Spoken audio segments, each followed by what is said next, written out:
Բարև, բարև հարգելի ժողովուրդ, բարև երկիր, բարև ազգ։ Ամեն օր ուղիղ եթեր եմ անելու, միգուցե օրը մի քանի անգամ, եւ անդրադառնալու եմ տարբեր թեմաների, այդ թվում մեր քաղաքական օրակարգին։ Հիմա խոսեմ Հայաստանի Հանրապետության վարչապետ, գործող վարչապետ Նիկոլ Փաշինյանի վերջին տեսաուղերձի մասին, ՔՊ-ականներին եւ մեր ժողովրդին հիշեցնելով անմոռանալին։ Այն ինչ ես հիմա կասեմ, կարծես թե բոլորդ գիտեք, բացի ՔՊ-ից ու Նիկոլ Փաշինյանից, եւ տեղին եմ համարում ՔՊ-ականներին ասել. ժողովուրդ ջան, եւ ոչ միայն ՔՊ-ականներին, ընդհանրապես, ժողովուրդ ջան, ուրեմն անպատասխանատվության ժողովրդական նկարագրություն կա, անպատասխանատվության որոշակի աստիճանի ժողովրդական նկարագրություն կա, ասում են ծախե խմելա։ Այսինքն ենթադրենք պահեստապետ, գնում են տեսնում են պահեստը չկա, ասում են ծախել խմելա, կամ վառ օրինակ ՔՊ-ական մեր վեդի գլխավոր բժիշկը, ասենք, կրվել է հիվանդանոցի բյուջեն։ Ծախել խմելը տենց վատ կառավարչի, վատ պատասխանատուի անպատասխանատվության նկարագիր է, խորհրդանիշ է։ Հիմա Նիկոլ Փաշինյանը 4000 հայորդու զինվորականի արունը ծախել խմելա։ 4000 հայորդու արունը ծախել խմելա այդ մարդը։ Բայց հիմա խաղաղությունից ու պատերազմից է խոսում։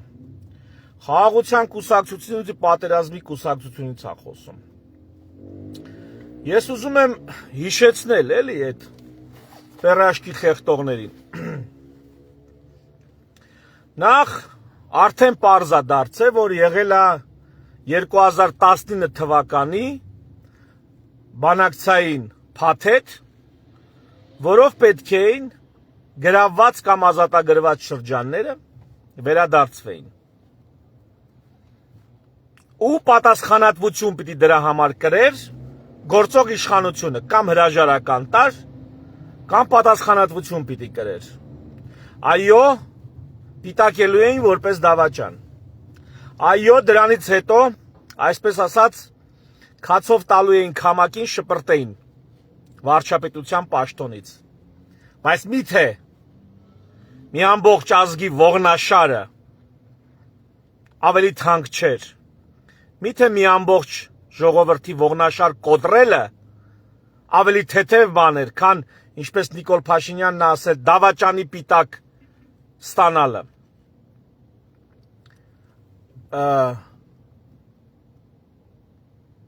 Զանգեզուրի միջանցել Ղարաբաղյան հարցի հետ կապ չունի։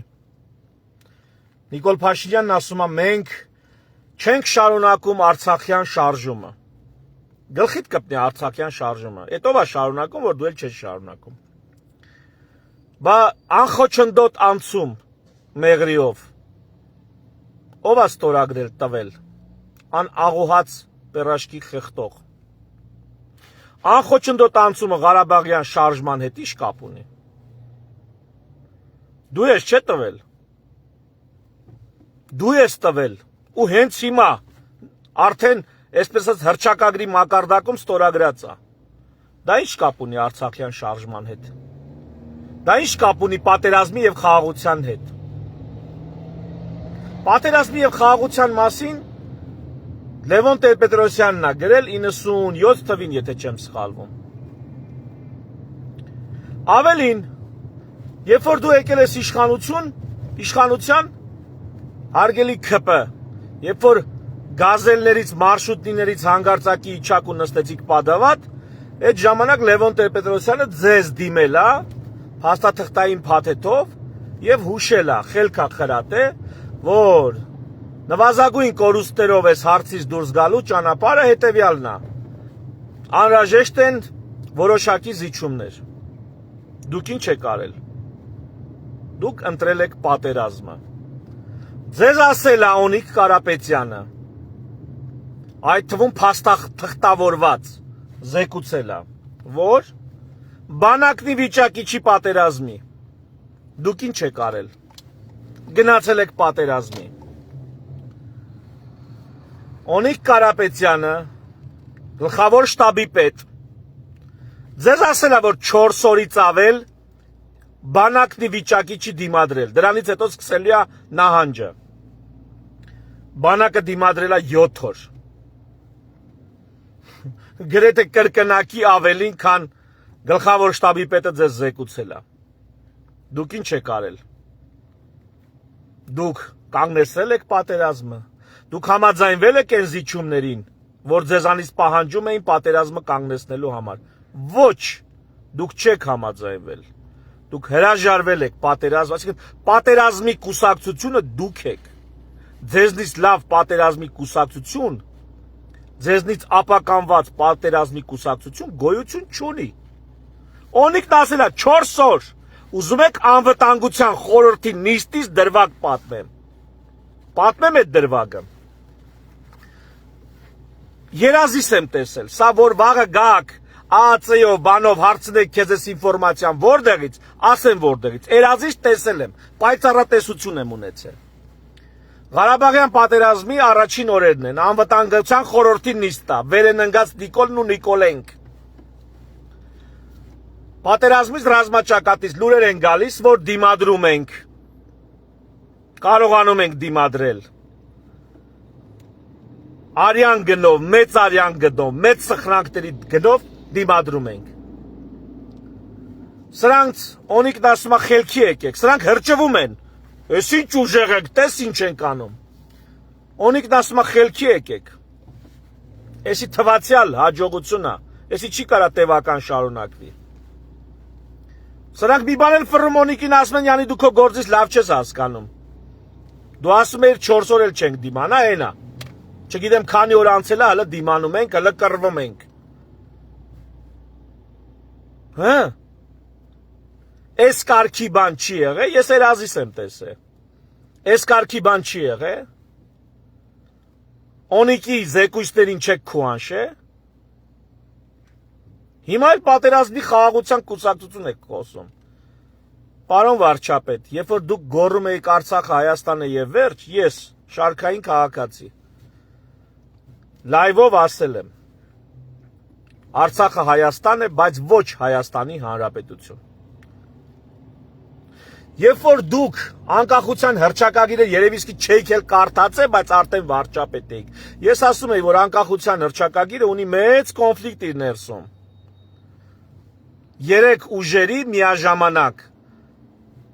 կոնֆլիկտ հայտարարելով Ռուսաստանին, որտեղ անկախանում ես Ռուսաստանից, Թուրքիային, որովհետև ցեղասպանության հարց է հիշատակում եւ վերհանում, եւ Ադրբեջանին, որովհետև Ղարաբաղյան հարց կա այնտեղ ընդգծված։ Ես ինքս բազմաթիվ անգամ վերլուծել եմ այդ փաստաթուղթը, միջև դուք դա կկարդայիք, խելքի կգայիք, կջոգեիք։ Հիմա ասում եք, բացի մեզանից ոչ ոք չի ասել սահմանադրության մեջ, որ անկախության հռչակագիրը չի նշվելու։ Նախ արդեն իսկ սահմանադրության նախագիծը հիմնադիր կետեյեմում դրված է, երկրորդ։ Մենք մեր նախաբանը, մեր վարկածը, մեր ընկերներով գրել էինք, որտեղ հղում էինք անում հայ ազգի ձևավորմանը, ոչ թե անկախության հռչակագրին։ Հայ ազգի ձևավորմանը, օրինակ, ասում էինք, որ սկսում է այսպես նախաբանը, որտեղ անկախության հռչակագիր է գրած։ Մենք էլի չէինք տալի անկախության հռչակագրի հիշատակում։ Ասում ենք, մենք հայ աղեղնավորից սերող կյանքի եւ մշակույթի ժառանգներս եւ այլն եւ այլն եւ այլն։ Այսինքն մեր սկիզբը դնում էինք ոչ թե անկախության հռչակագրով, այլ դնում էինք հայ աղեղնավորից սերող կյանքով եւ մշակույթով։ Հետո ասեց, որտեղ դուք բացառիկ եք անկախության հռչակագրի հարցում, հիմի էլ բանա։ Միայն դուք եք, որ միայն ձեր կուսակցությունն է։ Ձեր կուսակցությունը այդքան ինտելեկտ չունի, որպեսզի կարողանա գոնե, հա, մեր հետ զուգահեռ գաղափարներ ու մտքեր գեներացնի։ Դուք այն ամբողջ մտքերը, որ մենք այլոք գեներացնում, ներկայացնում են, դրանից ամիսներ անց ձեր մենաշնորած հեռուստաընկերություններով եւ ձեր կողմից ֆիլտրվող հյուրերով սկսում եք ձեր հիմար ու այլասերված թեզերը, այսինքն այն գաղափարները, որ մենք գեներացնում ենք, դա աղավաղելով, այլասերելով ներկայացնում եք իբրև ձեր հեղինակ, այ գրագողներ։ Պատերազմի եւ խաղաղության դիլեման առաջակաշել Լևոն Տեր-Պետրոսյանը, ով ձեզ էլ ասել է, որ գնացեք համապատասխան զիջումների, մի կործանեք ջահելությանը ժողովրդին, բայց ոչ ձեր առաջ խնդիր էր դրած, կործանել բանակը, կոտրել ժողովրդի ողնաշարը, տեղահանել եւ հայաթափել Արցախը։ Միգուցե դուք եկան չեք էլ հասկանում, բայց ձեր շեֆերը, ով ձեզ տիրություն էին անում ու հովանավորում էին, այդ էին պլանավորել։ Բայց եթե Արցախի հետ գործ չունեիք, երբ որ արցախցիները Արցախում էին, այդ ժամանակ ասեիք մենք ինչ գործ ունենք Արցախի հետ։ Մենք Ղարաբաղյան շարժման հետ գործ չունենք։ Հայտարարեիք Արցախցին էլ որոշել իր հարցը ոնց է լուծում։ Իր գլխի ճարը ոնց է տեսնում Ալիևի հետ բանակցելով կամ բա ինչ էիք այդ ժամանակ Հադրութ ու Շուշի հələ ազատագրում։ Նախընտրական քարոզում նշում որ դուք դեռ Հադրութ ու Շուշի եք ազատագրելու։ Դա արդեն պարտությունից պատերազմից հետո։ Բա ասեիք այն ժամանակ ասեիք, երբ որ հայությունը Արցախում էր։ Չէ, սպասեցիք մինչև վերջի հայը կդատարկվի Արցախից։ Հետո նոր կասեք, որ Հայաստանը ռեսուրս չունի սպասարկելու արցախահայության իրավունքները։ Դե դուք տենց էլ չեք ասա, դա մեր խոսքն է, իմ խոսքն է։ Էլի կարևոր դիտարկումներ։ 4000 հայորդու արունը ծախած, խմած, պերաշկի գզողի խոսքին։ Էլի մի քանի մեկնաբանություն։ Պատերազմի ընթացքում եղել են միջնորդություններ, որ պետքա պատերազմը դադարեցվի։ Արթուրը Համբարձումյան մանրամասն այդ հարցերին անդրադարձել է, գյումրեցի։ Կարող եք իր ուղիղ եթերներում նայել կամ իրան հարցը ուղղեք, ինքը ինձանից հազարապատիկ ավելի մանրամասը կներկայացնի ինչը ոնց։ Այն որ Գյանջային Կիրովաբադին, Գանձակին հրթիռային հարված եղավ մեր կողմից։ Այդ որորներ։ Այդ կարող է այն, որ արդեն Ռուսաստանը միջնորդել էր եւ հրադադար էր հաստատում։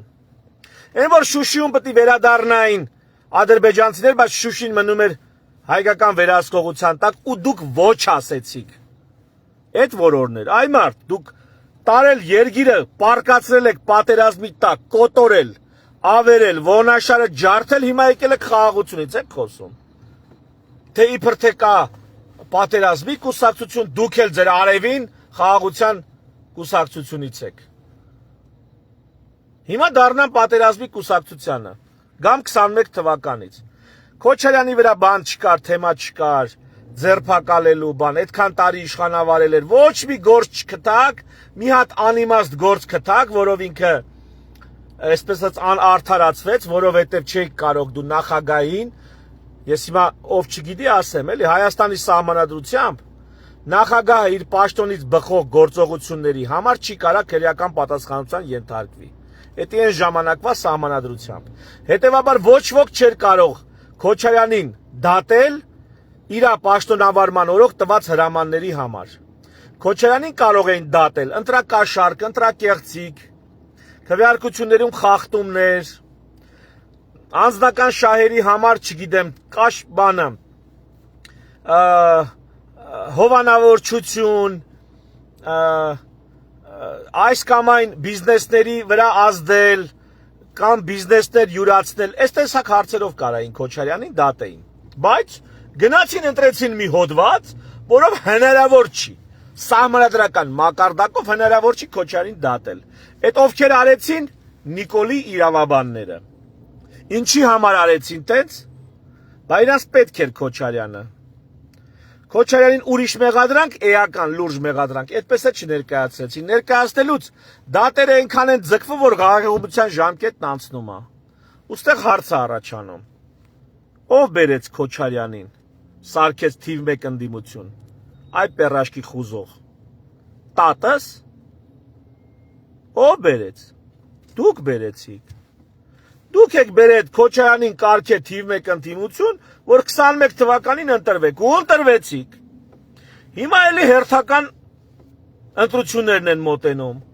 Սամվել Կարապետյանին ով բերեց կարգես թիվ 1 ընդդիմություն։ Պապս։ Էլի դուք։ Մի ստից բարի վրա տարակ կալանավորեցիք, սարքեցիք քաղ հալածյալ, հեղինակություն բարձրացրեցիք, լուրերով գիշեր-ցերեկ դրանից էին խոսում,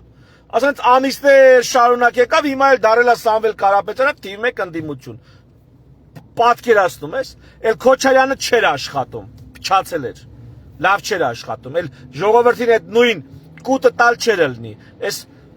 հատկապես ախմախ զանգվածներին պետք էր բան անել, մի հատ նոր ֆոկուս ցուցադրել։ Ծառուկյանը այնքան հիմար չի, որ մտնի այդ խաղերի մեջ, թեև ոնց հասկանում եմ մտնելու է, բայց կարծում եմ ստիպված ճարահատ, մարդ չկար, չգիտեիք ում բերեիք։ Համել Ծառուկյանին ժողովուրդը քիչ թե շատ որոշակի համակրանք ունի եւ որոշակի չափով միշտ էլ ունեցել է։ Մի որոշակի զանգված Ծառուկյանին այդքան թունոտ չի վերաբերվում, ինչպես վերաբերվում է, ասենք, Քոչարյանին։ Հիմա բերել եք Սամվել Կարապետյանին, դուք եք կարգի այ մարդ, դուք եք նրանց հարցազրույցների կանչե, դուք եք նրանց լսարան տրամադրե, դուք եք արգելափակում իմպեսների եթերը լայն հանրության շրջանում, դուք, ավելի փիս բանել կարամ ասեմ, դուք եք ռիպորտ անում, դուք եք ձեր ֆեյքերի ֆաբրիկայով ամեն տեսակ հայոյանքով վարկաբեկում, այդ սաղ դուք եք անում, մտամ թե խաղաղության, իրականում ավանտյուրայի կուսակցություն, ավանտյուրայի, պատերազմն ու խաղաղությունը ոչ ոք ընես չի սպեկուլացրել ոնց որ դուք ինչ կապ ունեք խաղաղության հետ, դուք կապ ունեք միայն պատերազմի հետ եւ այդ պատերազմի հետևանքը հանդիսացող կապիտուլյացիայի հետ, հանձնման հետ, պարտվելու եւ անձնատուր լինելու հետ, դուք ուրիշ բանի հետ կապ չունեք։ Խաղաղությունը, այն Լևոն Տեր-Պետրոսյանը, որ վախտին ասում էր, քանի ուժեղ ենք, գնանք խաղաղության, քանի բանակը կայացած է, գնանք խաղաղության, այդ էր խաղաղությունը։ Խաղաղությունից դուք կխոսայիք, եթե 20 թվականի պատերազմը այս ժողովրդի գլխին ձեր հիմար կառավարմամբ չբերեիք։ Սա իհարկե արտաքին խաղացողներին եւ Ալիևին չի ազատում պատասխանատվությունից, բայց դուք էլ պատասխանատվության ձեր բաժինն ունեք։ Դուք էլ ձեր բաժինն ունեք։ 4000 երեխու արունը ծախած խմած անբարոյականներ։ Դուք եք խոսում խաղաղությունից։ Ղարաբաղյան շարժում, ինչ Ղարաբաղյան շարժում, ուրա Ղարաբաղյան շարժում։ Հələ գնա Ղարաբաղցուն ասած ես համաձայնա, որ վերադառնա Արցախ։ Հələ գնա հարցրու։ Հələ հարցրու տես մարդիկ կգնան Ղարաբաղյան շարժում։ Բավոր Ղարաբաղյան շարժումի հետ գործ չունեք, թողեք մարդիկ իրանց երգիր իրանց ուզած ձևով որոշեին ինչ են անում։ Հայտարարեիք, ասեիք մենք կապ չունենք։ Բա Ղարաբաղում խի եք իշխանություն պահում։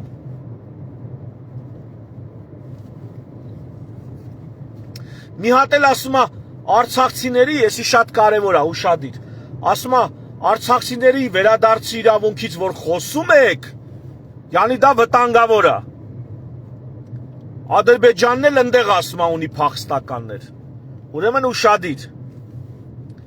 Ոչ մի Հայաստանի ղեկավար, ոչ մեկ ով ուզում է լինի։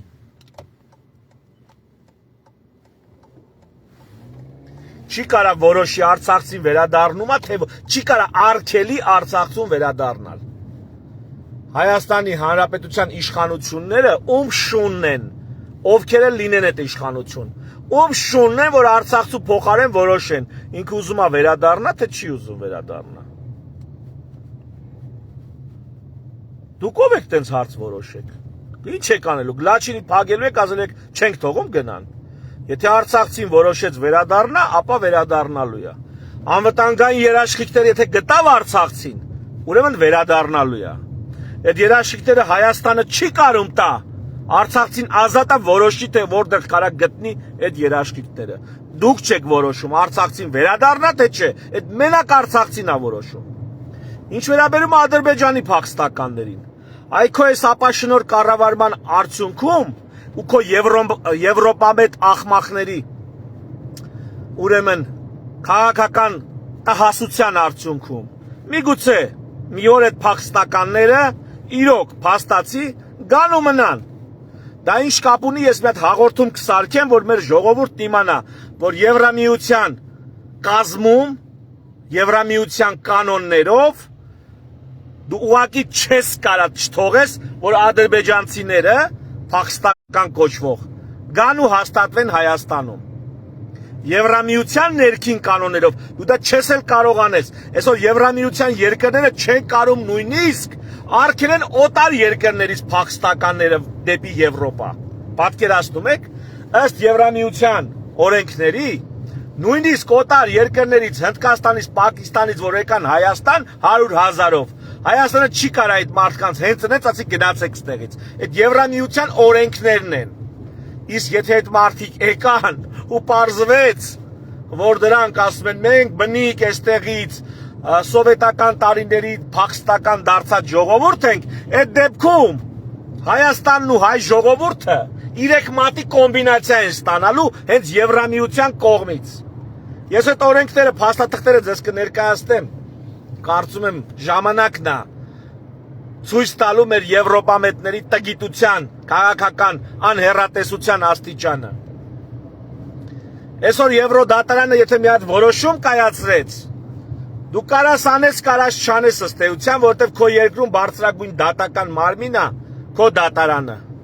քո սահմանադրական կամ քո գերագույն դատարանը, վճռաբեկը։ Բայց երբ որ դու ունդեղ եղար ու Եվրամիությունը որոշում կայացրեց Ալիևի խաթրը առնելու համար, ոնց որ Ալիևը խաթրը առնելու համար Զանգեզուրի միջանցք ստորագրեցին կամ նախաստորագրեցին։ Ահա նույն ձևի մի հատ որոշում են կայացնելու, Հայաստանին ասես ձև չունես, ընկեր, 100,000, 200,000, 300,000, ինչ թիվ որոշեց Եվրադատարանը, պետք է թողես գան մտնեն քո երկիր։ Բա սրա մասին չեք մտածե։ Հա, հիմա փախստական կա Հայաստանից գնացած։ Ես որպես Հայաստանի ղեկավար հետևյալ դիրքորոշումը կհայտնեի։ Փախստական կա, եկեք ով է, 10 ընտանիք բերեք։ Եթե Հայաստանից գնացած փախստական կա, ուրեմն հայաստանցի է։ Էթնիկ ազերի է, քուրդ է, չգիտեմ, կաթոլիկ է, ուղղափառ է, առաքելական է, ինձ մեկ է։ Հայաստանից է, բարով գա։ Այս Հայաստանը, այս Հայաստանի օրենքները, այն հայկական բանակը, այն հայկական կարգը։ Արի շենացրու Հայաստանի Հանրապետությունը։ Թողան 10 ընտանիք թողան, 100 ընտանիք թողան, թողան տենամ ինչ են ասում։ Թողան։ Ինչ ունեմ ես մտածելու այ մարդ։ Ամերիկան ալլամ աշխարից բերում է, ալլամ աշխարից։ Բայց այնպիսի կարգ է հաստատեն ներքին։ Դա էլ է տեխնոլոգիա, էլի, քաղաքական, պետական։ Այնպիսի կարգ է հաստատել, որ միլիոններով գնում են, Ամերիկան որ սկսել է նոր հիմնադրվել, 3-ից 5 միլիոն մարդ են եղել, այսօր 300 միլիոն են։ Ու այդ բոլորն եկած են, դրսից եկած։ Այդ դրանց 99%-ը դրսից գնացած մարդիկ են։ Հնարավոր է տենց ապրել, հնարավոր է։ Բայց դու չես վախենում, որ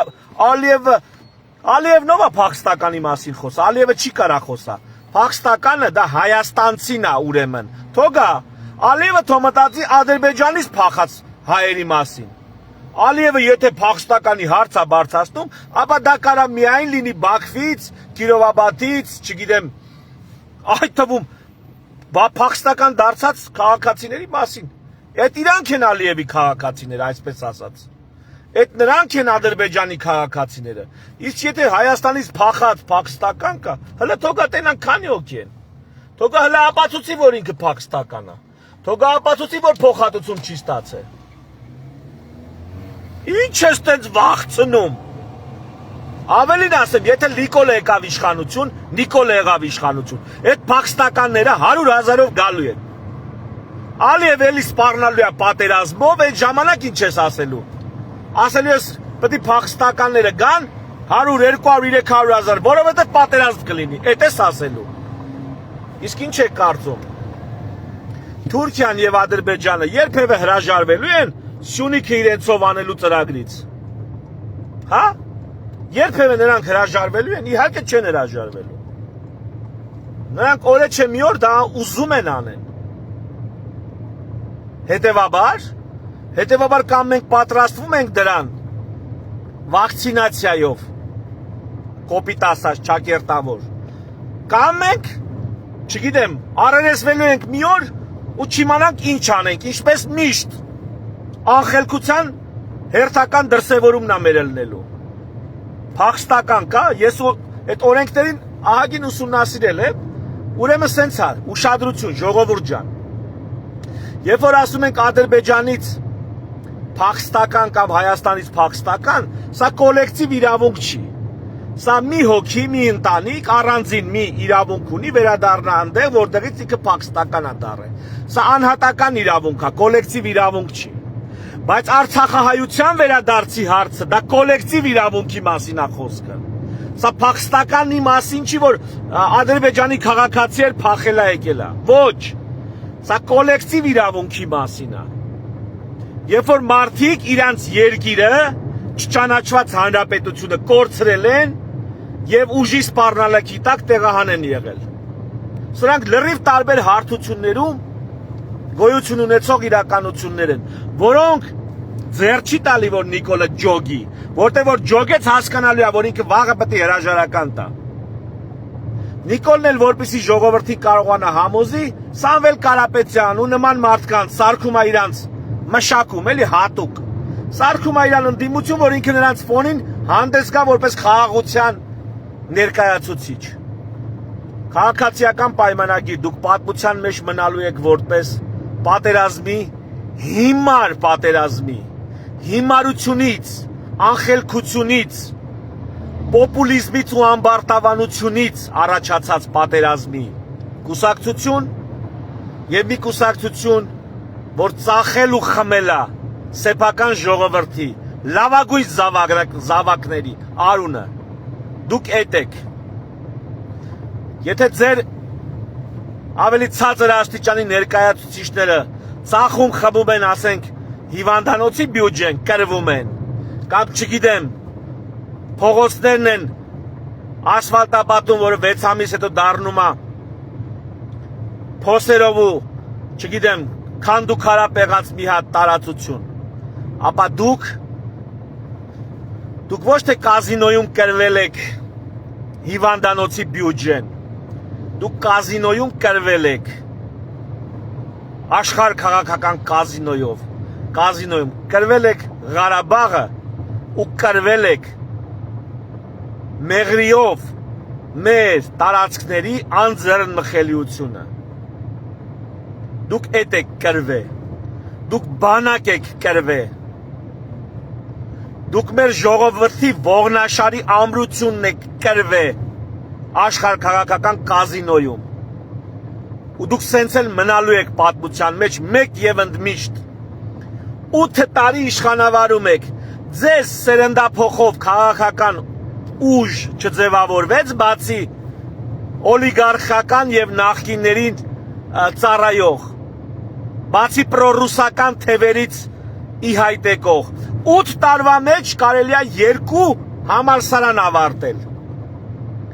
8 տարում կարելի է մի հատ բժշկական ավարտել, արդինատորայով, բանով, ամեն ինչով, 8 տարում կարելի է թերի միշտակարգ, չէ, թերի միշտակարգ կրթություն ստանալ, դպրոց ավարտել, 8-ամյա կրթություն, 8 տարում դուք չկարացաք մի հատ ձեզ փոխարինող քաղաքական թիմ, թույլ տաք, որ աճի, թույլ տաք, որ ձևավորվի։ Ես մենակ չեմ, ինպես ինձանից տաղանդավոր լիքը ջահելություն կա, տղաներ եւ աղջիկներ։ Արա մեզնից մի հատ քաղաքական միավոր չձևավորվեց այս 8 տարում, որ ձեզ էիվա փոխարիներ այս երգիրը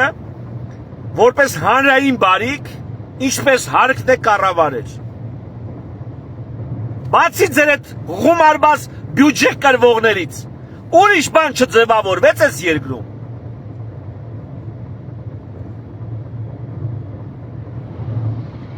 Փաստացի չէ, մենակ Տաշիրը պետք է Ռուսաստանից գար, Սամվել Կարապետյանը պետք է Ռուսաստանից գար,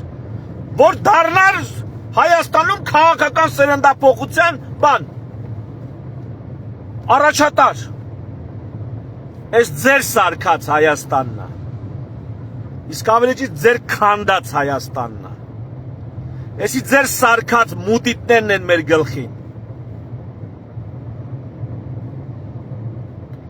Խաղաղության կուսակցություն։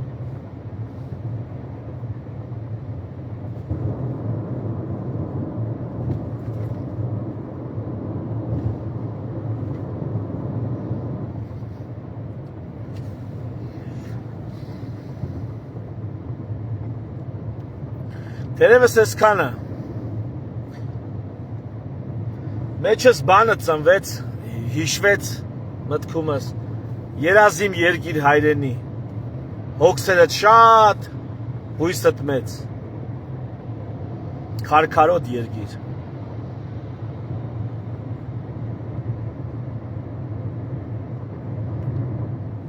Եվ այսպես դեռ կհանդիպենք հարգելի ժողովուրդ։ Շնորհակալություն ուշադրության համար,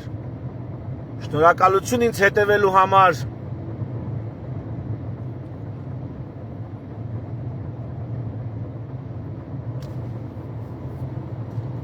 Միշտ օր հանդիպում։